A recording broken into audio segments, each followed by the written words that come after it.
تو پھر اس نے کیا کیا؟ اس نے اپنے قریبی اور قابل ججوں کو پورے ملک کے دورے پر گھوڑوں پر سوار کر کے بھیجنا شروع کیا۔ یہ جج مختلف علاقوں میں جاتے اور وہاں کے مقامی رسم و رواج اور پنچایتوں کے فیصلے دیکھتے۔ یعنی وہ گراؤنڈ پر جا کر ریسرچ کر رہے تھے۔ بالکل۔ پھر یہ سارے جج واپس لندن آتے اور آپس میں بحث کرتے کہ کس علاقے کی روایت سب سے زیادہ معقول اور انصاف پر مبنی ہے۔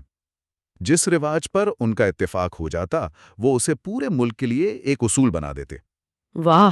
یوں مختلف رسم و رواج سے چھان پھٹک کر ایک ایسا قانون نکالا گیا جو پورے ملک کے لیے کامن یا مشترکہ تھا۔ اسی لیے اسے کامن لا کہا جاتا ہے۔ یہ ججوں کے فیصلوں سے ارتقا پانے والا نظام ہے۔ اچھا، یہ تو سمجھ آتا ہے کہ ججوں نے روایات کو اکٹھا کر کے کامن لا بنا دیا۔ اب اس کے مقابلے میں ذرا سول لا کی طرف آتے ہیں۔ اس کا آغاز تو اس سے بھی پرانا ہے، یعنی قدیم روم سے۔ جی، بہت پرانا۔ خاص طور پر 533 عیسوی میں جب شہنشاہ جسٹینین اول نے کارپس جیورس سیولس نامی ایک بڑا کوڈ تیار کروایا۔ یہ سول لا اس کامن لا سے مختلف کیسے ہے؟ دیکھیں، رومن امپائر یعنی سلطنت روما ایک بہت بڑی اور وسیع و عریض سلطنت تھی جو کئی برے اعظموں تک پھیلی ہوئی تھی۔ جسٹینین کو جس مسئلے کا سامنا تھا وہ بادشاہ ہنری سے بہت مختلف تھا۔ مطلب وہاں صرف گاؤں کے رواج نہیں تھے؟ بالکل نہیں۔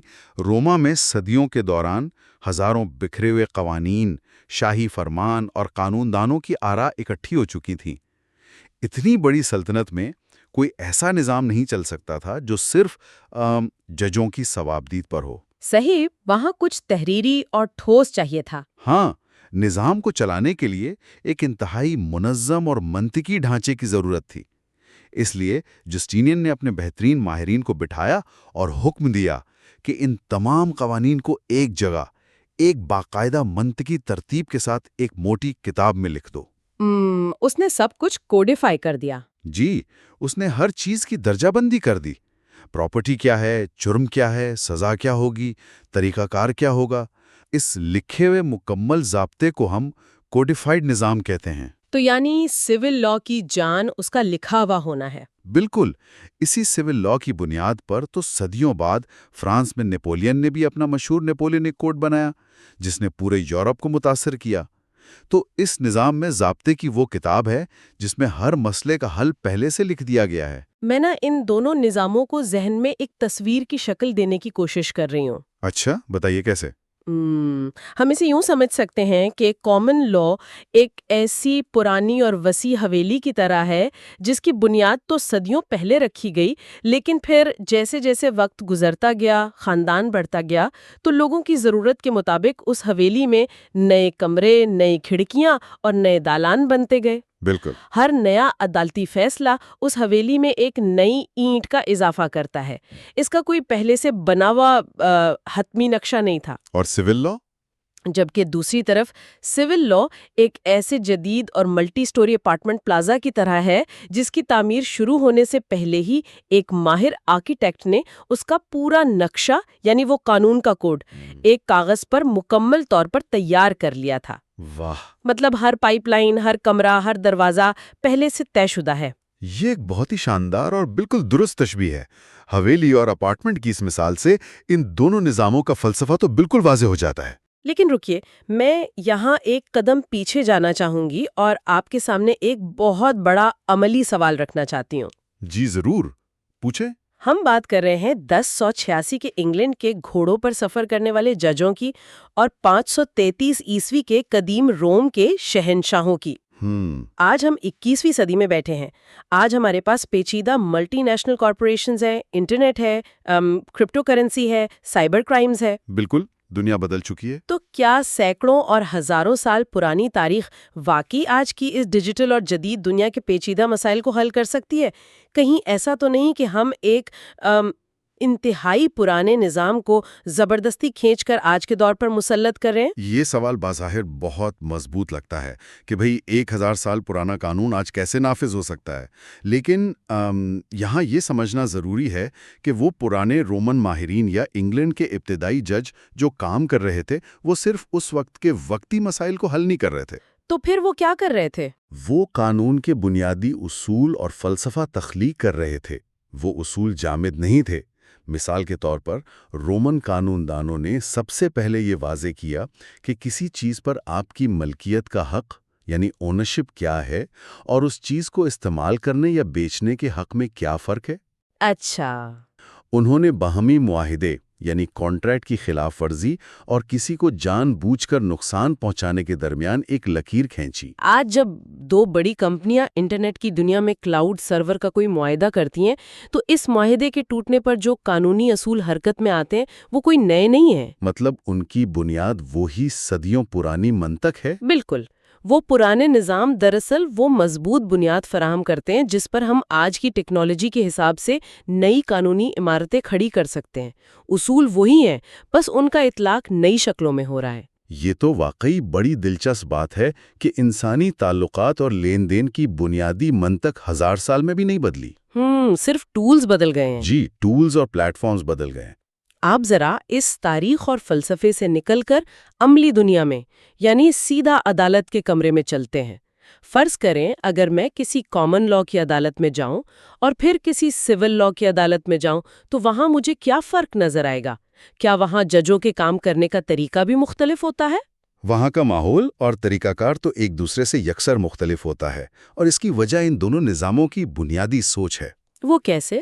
دیکھیں، کامن لاء میں ایک انتہائی طاقتور اصول کام کرتا ہے جسے لاطینی زبان میں اسٹیر ڈیسائسس کہتے ہیں۔ اسٹیر ڈیسائسس، اس کا کیا مطلب ہے؟ اس کا مطلب ہے طے شدہ فیصلوں پر قائم رہنا۔ اس نظام میں پچھلے عدالتی فیصلوں یعنی نظائر یا پریسیڈنٹ کو قانون کا درجہ حاصل ہوتا ہے۔ اگر ملک کی کسی اعلیٰ عدالت نے ایک خاص نوعیت کے کیس میں ایک فیصلہ سنا دیا تو اب نیچے کی تمام عدالتوں کے ہاتھ بن جاتے ہیں۔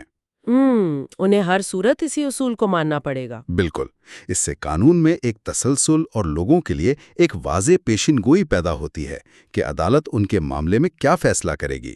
رکیے، یہ بات تھوڑی عجیب لگ رہی ہے۔ کیوں؟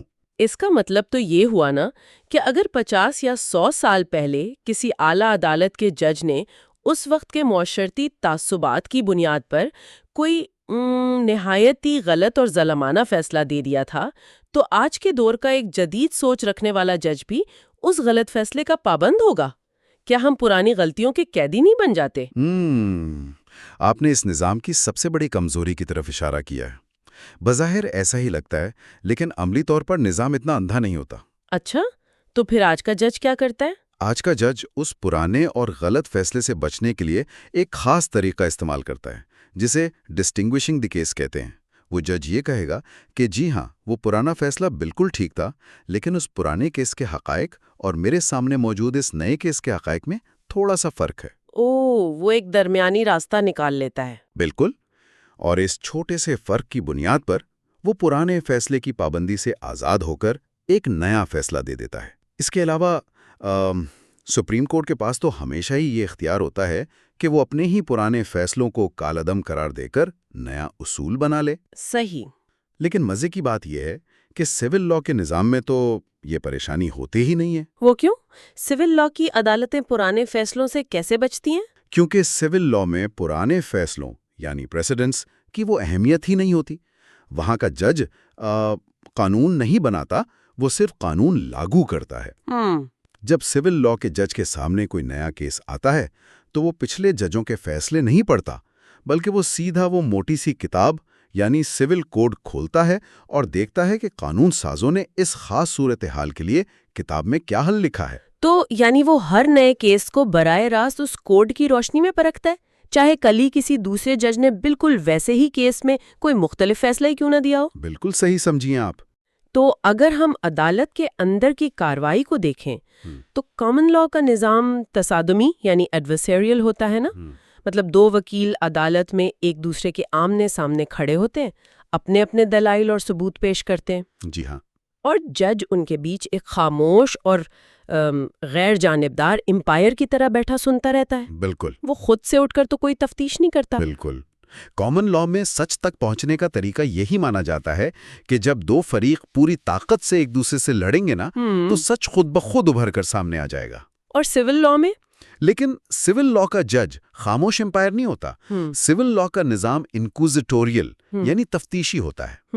وہاں جج خود بہت متحرک ہوتا ہے۔ اچھا، وہ خود سوال کرتا ہے؟ جی، وہ گواہوں سے خود سوالات کرتا ہے، ہاں خود ثبوت مانگتا ہے ہاں اور مقدمے کی پوری کارروائی کو لیڈ کرتا ہے۔ ہم۔ اس کا مقصد دونوں وکیلوں کی بحث سننا نہیں ہوتا، بلکہ اس کا ہدف ریاست کی طرف سے خود سچائی کی تلاش کرنا ہوتا ہے۔ ان دونوں نظاموں کی اس بحث میں ایک چیز جو مجھے ہمیشہ فلموں میں بڑی دلچسپ لگتی ہے، وہ ہے جوری کا نظام۔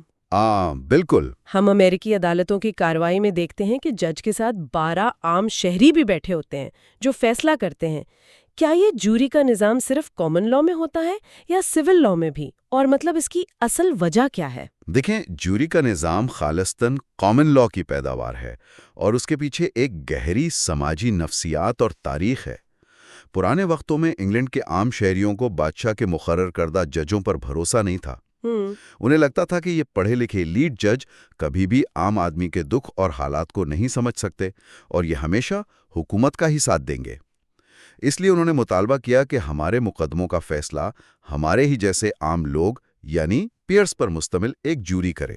تو مطلب آج بھی امریکہ میں اسی وجہ سے جوری کا استعمال ہوتا ہے؟ بالکل، آج بھی امریکہ میں نہ صرف فوجداری بلکہ عام دیوانی معاملات میں بھی جوری کا بہت زیادہ استعمال ہوتا ہے، کیونکہ وہ قانون کو عوام کی مرضی کے تابع رکھنا چاہتے ہیں۔ اور سول لاء میں ایسا کچھ نہیں ہوتا؟ اس کے برعکس سول لاء کے ممالک جیسے کہ فرانس یا جرمنی وہ قانون کو ایک باقاعدہ سائنسی اور تکنیکی علم مانتے ہیں۔ ان کی سوچ یہ ہے کہ جب ہم سرجری کروانے کے لیے سڑک سے 12 عام لوگوں کو نہیں بلاتے بلکہ ایک ماہر سرجن کے پاس جاتے ہیں، صحیح۔ تو کسی کی زندگی اور موت یا لاکھوں کی جائیداد کا پیچیدہ قانونی فیصلہ ہم ان عام لوگوں پر کیسے چھوڑ سکتے ہیں جنہیں قانون کی الف بے بھی نہیں پتا؟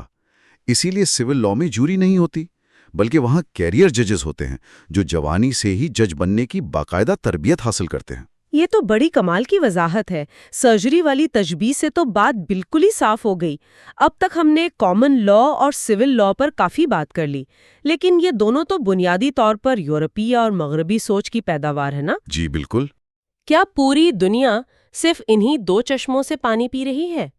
دنیا کے اور کون سے اہم قانونی نظام ہیں جو آج بھی پوری طاقت سے کام کر رہے ہیں؟ ایسا ہرگز نہیں ہے کہ صرف یورپی قانون ہی پوری دنیا پر حاوی ہیں۔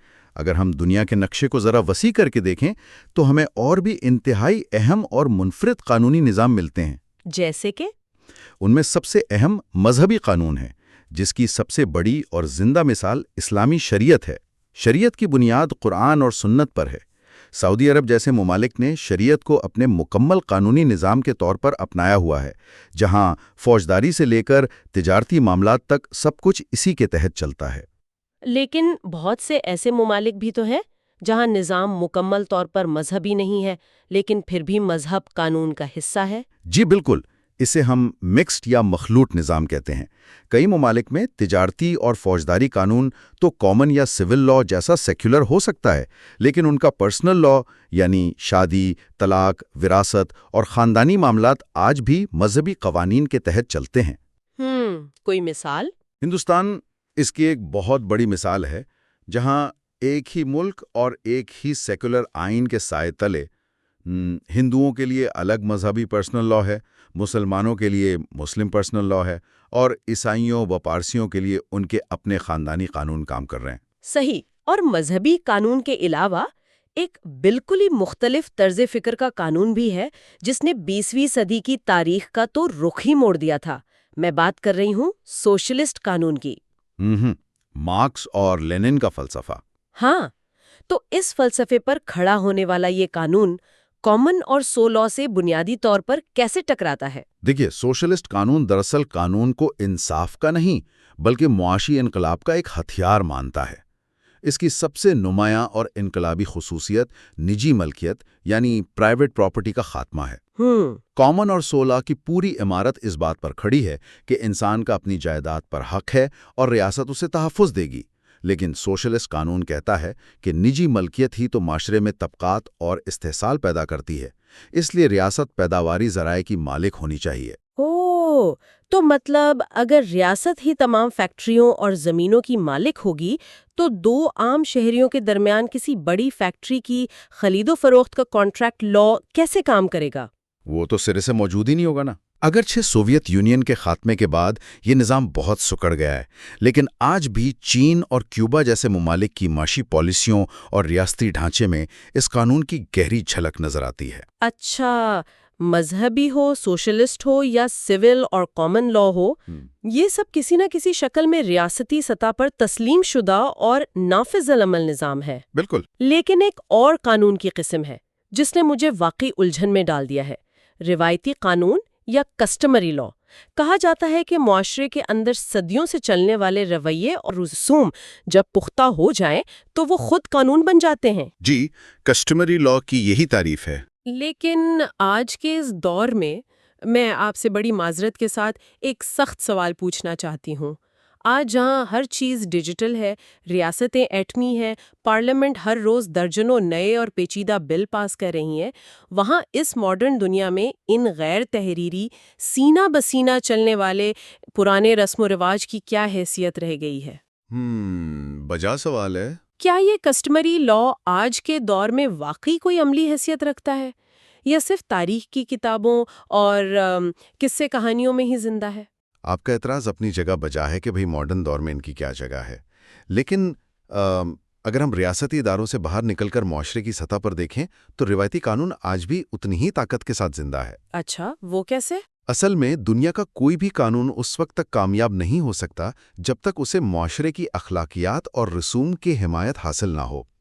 قانون کا ارتقا ہی یہیں سے شروع ہوتا ہے۔ پہلے خاندان یا قبیلے کا بزرگ فیصلہ کرتا ہے، پھر وہ فیصلے روایات بنتے ہیں اور صدیاں گزرنے کے بعد ریاست انہیں باقاعدہ قانون کی شکل دے دیتی ہے۔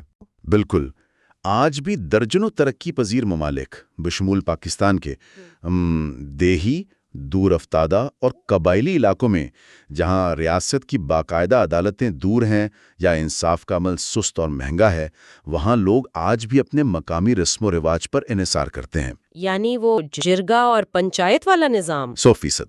جرگہ اور پنچایت کا نظام اسی روایتی قانون کی سب سے متحرک اور عملی شکل ہے۔ لوگ زمینوں کے، پانی کے اور خاندانی جھگڑے آج بھی ان غیر رسمی فورمز پر روایات کی روشنی میں حل کرتے ہیں۔ یہ تو ہے۔ اور حیران کرنے والی بات یہ ہے کہ بعض اوقات جدید ریاست کی اعلیٰ عدالتیں بھی ان پنچایتوں کے فیصلوں کو تسلیم کر لیتی ہیں، بشرطے کہ وہ روایات بنیادی انسانی حقوق سے نہ ٹکراتی ہوں۔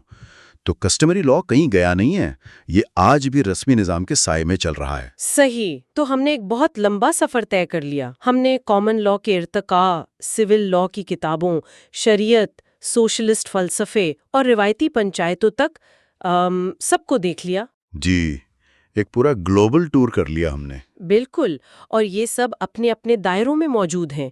لیکن اب ہم 21ویں صدی کے اس موڑ پر ہیں جہاں ایک بہت بڑا طوفان آیا ہوا ہے جسے ہم گلوبلائزیشن یا عالمگیریت کہتے ہیں۔ ہاں، بالکل۔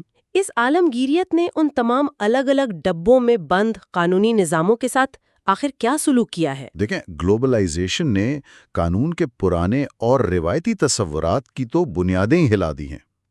روایتی تصور یہ تھا کہ ایک قانون صرف اپنے ملک کی جغرافیائی سرحد کے اندر ہی لاگو ہو سکتا ہے۔ اور اب ایسا نہیں ہے؟ اب کہاں؟ آج جب ٹویٹر، گوگل، ایمیزون اور علی بابا جیسی ملٹی نیشنل کمپنیاں سیکنڈوں میں اربوں ڈالر کی تجارت سرحدوں کے پار کر رہی ہیں، تو کوئی بھی ملک اکیلا بیٹھ کر اپنے لوکل قانون پر گزارا نہیں کر سکتا۔ بین الاقوامی تجارت، سپلائی چینز اور انٹرنیٹ نے دنیا کو مجبور کر دیا ہے کہ وہ ایک دوسرے کے قانونی نظاموں کے ساتھ تعاون کریں اور انضمام کریں۔ صحیح۔ اس کی ایک بہت بڑی مثال تو یورپ میں نظر آتی ہے۔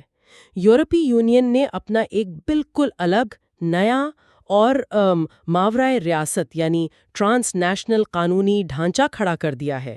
بالکل صحیح کہہ رہی ہیں آپ۔ اب وہاں ہوتا یہ ہے کہ اگر فرانس کی قومی پارلیمنٹ نے کوئی مقامی قانون پاس کیا ہے لیکن وہ قانون پورے یورپ کی منڈی یا یورپی یونین کے انسانی حقوق کے اصولوں کے خلاف ہے، تو وہ یورپی قانون اس فرانسیسی قانون پر فوقیت لے جاتا ہے۔ ایسا ہی ہے۔ مطلب رکن ممالک نے اپنی قومی خود مختاری کا ایک حصہ اس مشترکہ عالمی قانون کے سپرد کر دیا ہے۔ جی، یہ ٹرانس نیشنل لا کی ایک بہترین مثال ہے، اور دیکھیں یہ اثر صرف یورپ تک محدود نہیں ہے۔ گلوبلائزیشن کی وجہ سے عدالتی سطح پر بھی ایک بہت بڑی تبدیلی آئی ہے۔ وہ کیا؟ آج کل ہم دیکھتے ہیں کہ ایک ملک کی سپریم کورٹ کا جج جب کوئی پیچیدہ فیصلہ لکھ رہا ہوتا ہے، خاص طور پر پرائیویسی، ڈیٹا پروٹیکشن یا بین الاقوامی تجارت پر، تو وہ یہ نہیں دیکھتا کہ صرف اس کے ملک کی کتابوں میں کیا لکھا ہے۔ تو پھر وہ اور کیا دیکھتا ہے؟ وہ باقاعدہ دوسرے ممالک جیسے کہ امریکہ کی سپریم کورٹ یا جرمنی کی اعلیٰ عدالت کے فیصلوں کا حوالہ دیتا ہے۔ اسے ہم فورن پریسیڈنٹس کا استعمال کہتے ہیں۔ دنیا بھر کے جج اب ایک دوسرے سے سیکھ رہے ہیں کہ اس نئے ڈیجیٹل مسئلے کا حل فلاں ملک نے کیسے نکالا تھا۔ واہ! اور ان سب کے درمیان ایک انتہائی دلچسپ زاویہ تو زبان کا بھی ہے نا؟ وہ کیسے؟ دیکھیں، گلوبلائزیشن کی سب سے بڑی طاقت بین الاقوامی تجارت ہے، اور عالمی تجارت کی مشترکہ زبان بڑی حد تک انگریزی ہے۔ تو جب جاپان کی کوئی کمپنی برازیل کی کسی کمپنی کے ساتھ کانٹریکٹ کرتی ہے تو وہ عموماً انگریزی میں ہوتا ہے، صحیح۔ اور اس میں استعمال ہونے والی قانونی اصطلاحات بھی زیادہ تر اینگلو امریکن یعنی کامن لاء سے متاثر ہوتی ہیں۔ تو ایک طرح سے عالمی سطح پر تجارت اور بزنس کا قانون غیر محسوس طریقے سے ایک ہی زبان اور ایک ہی نظام کے زیر اثر آ کر یکجا ہو رہا ہے۔ یہ بات 100% درست ہے۔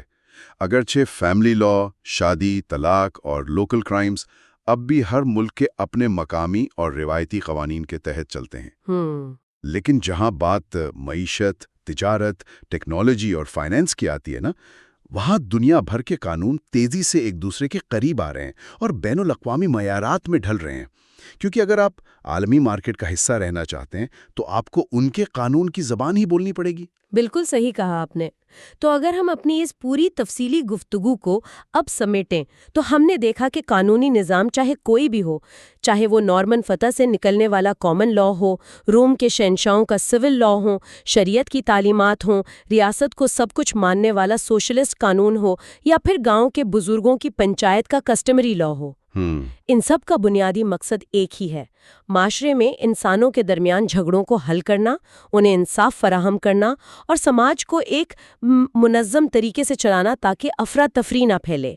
یہ کوئی پتھر پر لکیر نہیں ہے، یہ مسلسل بدلتے اور پروان چڑھتے رہے ہیں۔ بالکل، قانون ہمیشہ سے معاشرے کے ساتھ ساتھ ہی سفر کرتا آیا ہے، اور اب گلوبلائزیشن کی اس تیز ترین لہر کے ساتھ قانون کا یہ ارتقاء ایک بالکل نئے اور حیران کن دور میں داخل ہو چکا ہے۔ اور اسی موڑ پر ہم آج کے اس تفصیلی جائزے کو ختم کرتے ہیں، لیکن جانے سے پہلے میں آپ سب کے لیے ایک سوال چھوڑے جا رہی ہوں، ایک ایسا سوال جس پر ضرور غور کیجیے گا۔ جی بتائیے۔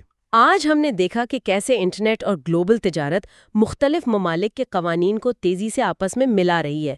اگر عالمگیریت کا یہ عمل ایسے ہی چلتا رہا تو کیا مستقبل میں ایک وقت ایسا آئے گا جب دنیا کے یہ 180 مختلف قانونی نظام مٹ کر صرف ایک ہی گلوبل قانونی نظام میں تبدیل ہو جائیں گے؟ بہت گہری بات ہے۔ اور اگر واقعی ایسا ہو گیا تو کیا ہم مختلف قوموں کی وہ صدیوں پرانی ثقافتی شناخت، وہ تنوع اور وہ انفرادیت ہمیشہ کے لیے کھو نہیں دیں گے جو آج ان کے مقامی قوانین کی روح میں بسی ہوئی ہیں؟ ہم نے شروع میں بات کی تھی کہ ریاضی کا ایک ہی عالمی فارمولا ہوتا ہے۔ جی۔ کیا ہم قانون اور انصاف کو بھی ایک ہی عالمی اور بے حس ریاضیاتی فارمولے میں بدلنے جا رہے ہیں جس میں انسان کی تہذیبی روح کہیں گم ہو کر رہ جائے گی؟ یہ یقیناً ایک ایسا سوال ہے جو ہم سب کی توجہ کا متقاضی ہے۔ اسی خیال کے ساتھ ہم آج کے اس ڈیپ ڈائیو کا اختتام کرتے ہیں۔ سنتے رہیں، سوال اٹھاتے رہیں اور اپنی جستجو جاری رکھیں۔